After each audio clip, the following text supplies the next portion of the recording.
জান্নাতে কোনো পুরাতন হবে না, জান্নাতে কেউ কখনো বুড়া হবে না, কারো চুল সাদা হবে না, কারো চামড়া কুচকাবে না। আসল নওগাঁ হলো জান্নাত। আসল নওগাঁ কি? জান্নাত, যেটা কোনোদিন পুরাতন হবে না। আমার ভাইয়েরা, সেই জান্নাত পেতে হলে, সে আল্লাহর সঙ্গে সাক্ষাৎ করতে হলে মোটামুটি কোরআনের আলোকে আমি 15টা চারিত্রিক গুণ আমি তুলে ধরতে চাচ্ছি। সবাই মাথায় নিয়ে রাখবেন, মুখস্থ করে যাবেন। একটা একটা করে আমরা শুনবো, মুখস্থ করব, আমলগুলো করার চেষ্টা করব। নাম্বার 1 হলো ওই সমস্ত বান্দাগুলো আল্লাহর সঙ্গে সাক্ষাৎ করবে যে বান্দা তার জীবনে মিথ্যার আশ্রয় নেয় না, যে বান্দা সত্যবাদিতাকে প্রাধান্য দিয়ে দেয়, সত্যের বাইরে মিথ্যার কাছে ধারে পাশেও যায় না।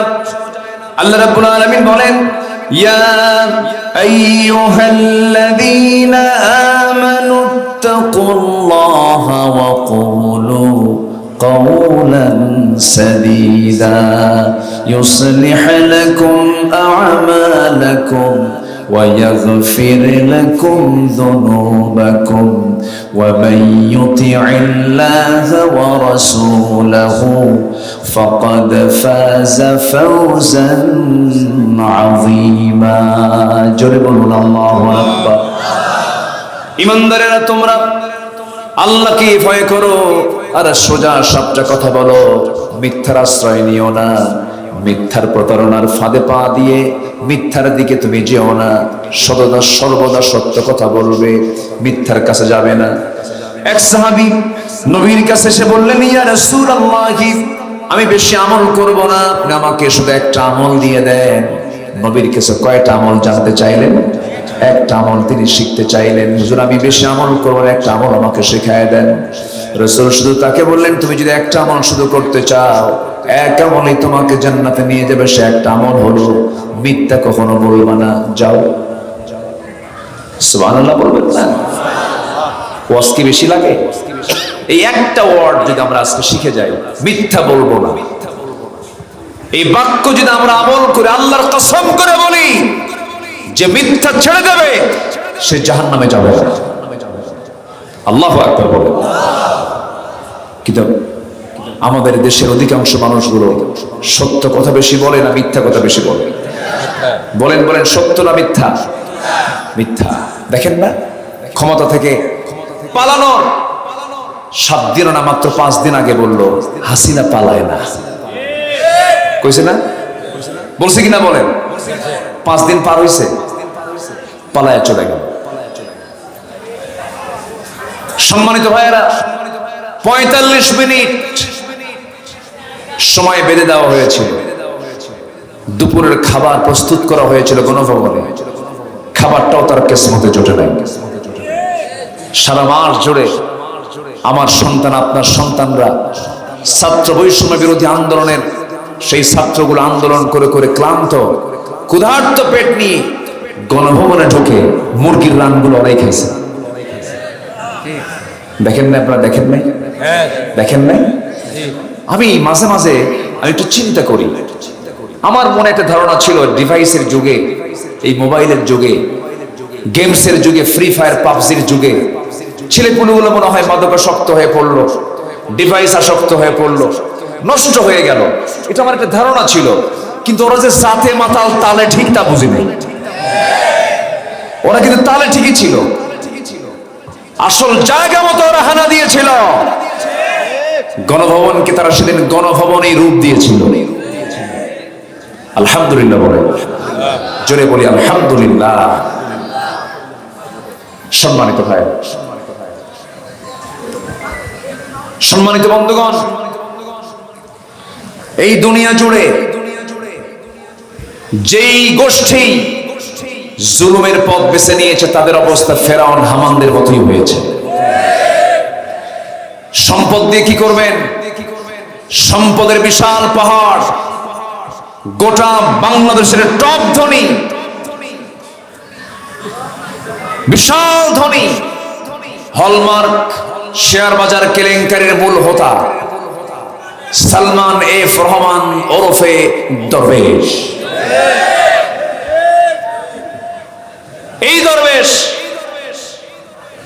বিশাল সম্পত্তির মালিক হওয়ার পরও টাকা দিয়ে তো বাঁচতে পারলো না। শেষমেশ বাঁচার জন্য অস্ত্র হাতে নিল কি? সে ভাবলো আমাকে যেন কেউ না চেনে। নবীজির সুন্নাহ দাড়ি কাটতে সে দ্বিধা করলো না, দাড়িটা কাটলো। মাথার চুলটা ছিল সাদা, করলো কালো। ছিল পাঞ্জাবি, পরলো হলো গেঞ্জি। ছিল পাজামা, পরলো হলো লুঙ্গি। একদম সেজে গেল তরকারি বিক্রেতা। আচ্ছা, এরপরে বন্ধু একখান নিয়া নৌকায় চললো। নৌকার পার হয় না, নৌকার ভেরে না। শেষ পর্যন্ত কোস্টগার্ড ধরে ফেললো তার বন্ধু আইনমন্ত্রীকে। আইনমন্ত্রীকে ধরে নিয়ে একাই চলে নিয়ে যাচ্ছে। আইনমন্ত্রীকে আমার একা নিয়ে যাও কেন? আমার সফর সঙ্গে আরেকজন আছে, তারাই নিবে না? বলে তো আপনার বন্ধুকে আরেকজন কই যে বসে আছে, চিনি না তো। ভদ্রলোক কে? ভালো করে দেখো। কেনা চিনতেছি না আমরা। দেখো, ভালো করে দেখো, ওটাই দরবেশ। সম্মানিত ভাইয়েরা, সম্মানিত বন্ধুগণ, আরেকজন বেয়াদব আল্লামা সাঈদীর বিরুদ্ধে ফাঁসির রায় দিয়ে বুক উঁচু করে বলে, আমি নিজে তার ফাঁসির রায় দিয়েছি। কালামানিক এই বেটা, আমি সহ এই দেশের 116 জন আলেমের তালিকা করেছিল। এর মধ্যে আমার নামটাও নিয়েছিল সে। আমাদের আলোচনা নাকি উস্কানিমূলক হয়, রাষ্ট্রদ্রোহী হয়। আমাদের আলোচনাকে বন্ধ করার জন্য থানায় থানায় আমাদের নামগুলোকে তারা তালিকাভুক্ত করে পাঠিয়ে দিয়েছিল, থানায় থানায়। সম্মানিত বন্ধুগণ, সেই কালামানিক পালানোর জন্য ইঁদুরের গর্ত খুঁজে পায় নাই, ঠিক কিনা? আল্লামা সাঈদীর কথাটা কেমনে অক্ষরে অক্ষরে মিলে যাচ্ছে। সিলেট দিয়ে পালাতে চাইলো, পালাতে পারলো না। সিলেটবাসীকে ধন্যবাদ, বিসি শুদ্ধ আউট করে দিয়েছে। জানেন আপনারা? জানেন না? আপনারা জানেন না? ওরা যেহেতু 16 বছর আমাদের নামের তালিকা করেছে, এখন আমাদের সময় হয়েছে ওই সমস্ত নাস্তিক মুরতাদদের একটা একটা করে তালিকা করা। জাহাঙ্গীরনগর ইউনিভার্সিটির কুখ্যাত সেই ধর্ষক, ধর্ষণের সেঞ্চুরিয়ান মানিককে প্রকাশ্যে দিবালোকে ধরা হোক।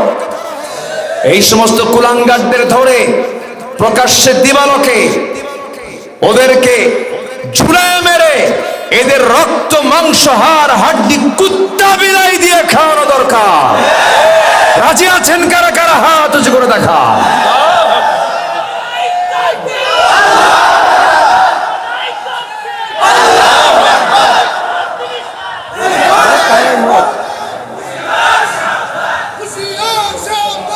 ইসলামের শত্রুরা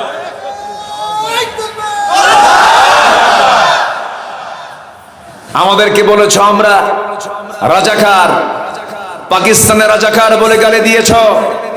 আমাদেরকেও পালায়া পাকিস্তান যায় নাই, ভারতীয় রাজাকাররা সব ভারতে গিয়ে বসে আছে।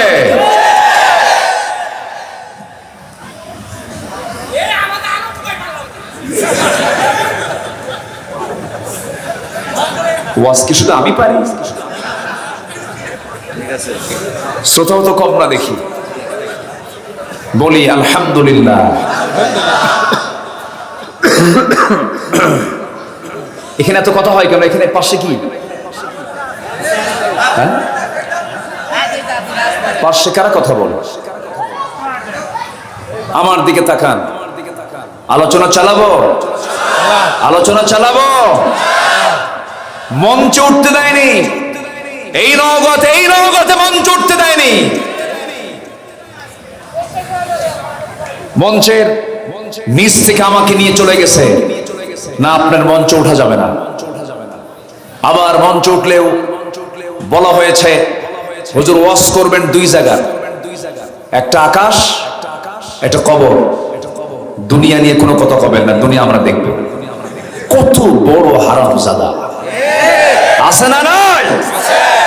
কই তোরা? আজকে তোমরা কোথায়? কোন নেতৃত্ব মানো?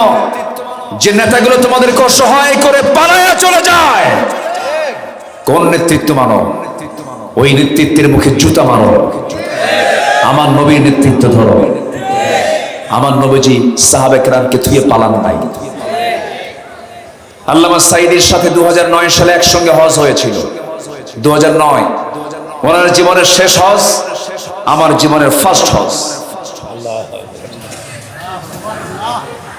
ওনাকে বলা হলো ট্রাইব্যুনাল গঠন হচ্ছে, আপনি দেশে যাবেন না, আপনাকে গ্রেফতার করবে, যাওয়া মাত্রই গ্রেফতার করবে। উনি মুস্কি হাসি মেরে বললেন, আমার রাসূলের চরিত্র এমন ছিল না। আমার দল, আমার কর্মী, আমার ফলোয়ার, আমার দেশ, আমার আত্মীয় স্বজন সবগুলো জুলুমের শিকার হবে, আর আমি একা বিদেশের মাটিতে ঠ্যাঙের পরে ঠ্যাং তুলে আরামে আরামে এসিতে থাকবো। এই চরিত্র রাসূল আমাকে শেখান নাই। উনি দেশের মাটিতে ফিরে এসেছেন, গ্রেফতার হয়েছেন। 13 বছর সম্পূর্ণ অন্যায় ভাবে তাকে জেলখানার সেলের ভিতরে রাখা হয়েছে। সর্বশেষ ওদের জ্বালা মেটে নাই। বিশ্বনন্দিত এই আলেমে দিনকে সেই জেলখানা থেকে 13ই আগস্ট 2023 ধরে নিয়ে চিকিৎসার নাম করে জোরপূর্বক তাকে গাড়িতে উঠানো হয়। উনি সেই সময় বলেছিলেন, আমাকে কেন নিয়ে যাচ্ছেন, কোথায় নিয়ে যাচ্ছেন? আপনি অসুস্থ। আমি তো নিজেই জানি না আমি অসুস্থ। কি কথা কি বুঝতেছেন? রুগী জানে না, রুগী জানে না, রুগী যে রুগী নিজেই জানে না। শাহবাগে নিয়ে গিয়ে হসপিটালাইজড করা হলো। তার দুটো সন্তান ভিক্ষুকের মতো বারবার বলেছে, আমার আব্বাকে একটাবার দেখার সুযোগ দেন। দেখার সুযোগ দেয়নি। তিনি একটা মুস্কি হাসি মেরে বিদায় নিয়েছেন। জানেন না আপনারা? জানেন না? দেখেন নাই?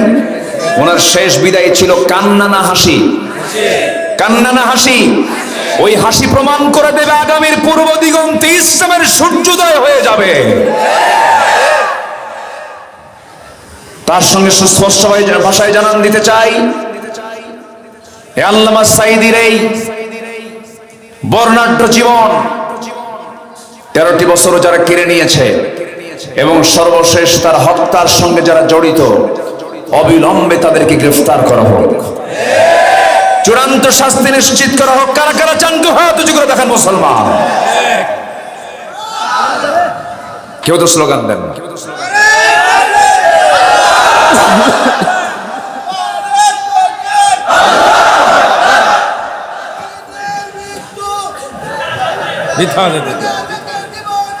শহীদের মৃত্যু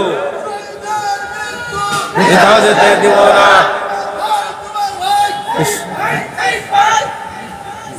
নারায়ে তাকবীর। আল কোরআনের আলো, আলেম ওলামা যেখানে, কোরআন হাদিস যেখানে, আল্লাহর আইন যেখানে, আমার নেতা তোমার নেতা। মনে থাকবে তো? মনে থাকবে তো? আল্লাহ কবুল করুন। জোরে বলি আমিন। আরো জোরে আমিন। আরো জোরে আমিন।